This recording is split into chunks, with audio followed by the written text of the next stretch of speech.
Tonight, you are here for a reason. God cares about you, knows your potential, wants to use your story. Whether you know it or not, you have talents, life experiences, skills, relationships, wiring, personality, things that make you, you. And God wants to use it. Because even though you're not perfect, we hope you'll trust God with what He can and will do in you to grow your faith and trust in Him. With you, to help others grow, to love well and walk through life together. And through you, as a part of God's bigger story. Because no matter where you've been, tonight you are here for a reason. Welcome to Community.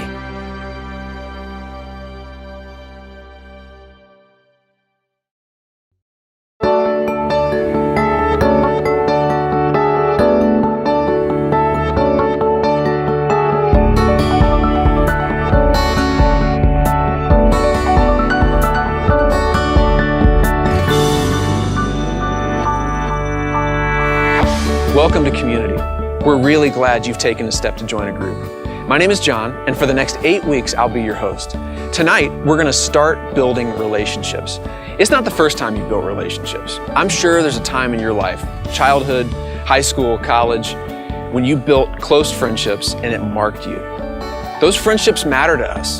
They're also something that God uses to make each of us a little more like Him. And tonight, we're going to start building new friendships, a new community. Andy Stanley is going to talk to us for just a little bit about why community is so important and what we believe your group can become.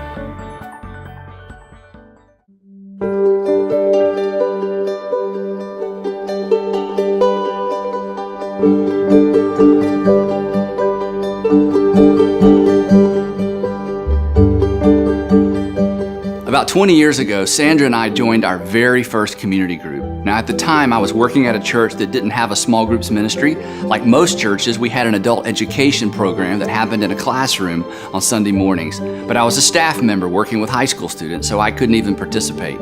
Now, Sandra and I had friends, we had mentors, everything was great in our marriage, but still something was missing. We weren't praying with any other couples, nobody was tracking with us, we weren't really sharing our lives with anyone. So we started meeting with several other couples in a home. Now, this wasn't part of a church program. In fact, we didn't even call it a small group. But we all sensed the need to bring a layer of intentionality to our otherwise random and unstructured relationships. During the year that the group was together, we saw several amazing things happen. We celebrated the birth of a child. We locked arms with a couple facing infertility. We prayed for a man who lost his job. We supported a couple in our group that almost lost their marriage. We were moved to tears when one of the men in our group finally crossed the line of faith. Our 12 months in that group marked us. Sandra and I have been in small groups ever since because we understand that not being in community would actually cost us. You can't grow spiritually unless you're connected relationally. That's how God has designed all of this to work. So over the next 8 weeks, you have an opportunity to begin building the kind of group that will mark you as well. The kind of group that's fueled by what we call our 3 vital relationships: intimacy with God, community with insiders, and influence with outsiders. Intimacy with God, community with insiders, and then influence with outsiders. In the book of Matthew, a group of religious leaders asked Jesus which of the commandments was most important. Here's what he said: "Love the Lord your God with all your heart, with all your soul, and with all your mind. This is the first and greatest commandment." But he didn't stop there. "And the second is like it: love your neighbor as yourself. All the law and the prophets hang on these 2 commandments." Now, we believe that verse captures the 3 vital relationships: loving God and loving your neighbors. Because your neighbors include the people you have things in common with, as well as the people that you don't know but who are inside your sphere of influence. You see, God has set things up so that you can't really connect with Him unless you connect with other people as well. The ways that God changes us, makes us more like Jesus, are demonstrated in our relationships with the people around us.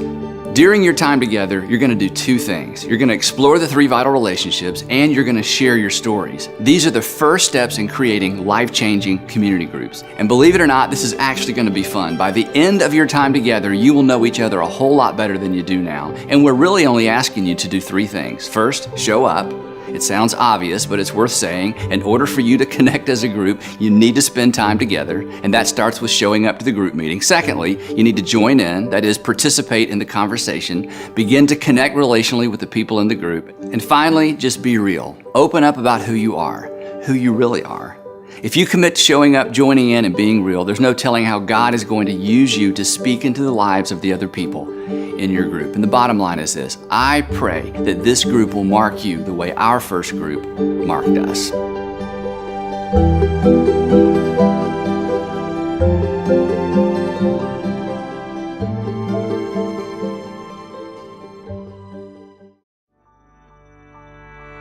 So that's where we're headed from here, a marked life, a changed life. You're going to spend a few weeks looking at each of the 3 vital relationships, and then you're going to spend a few weeks sharing your stories. But tonight, it's just about relationship. It's about enjoying each other. So you'll just hang out, or maybe have something to eat, or maybe just talk. Now remember, while prayer and discussion are key parts of the group experience, it's relationships that are the driving force. It's the first step in creating the kind of environment where people can open up and be themselves. So enjoy tonight. Have a good time. Your leader will take it from here.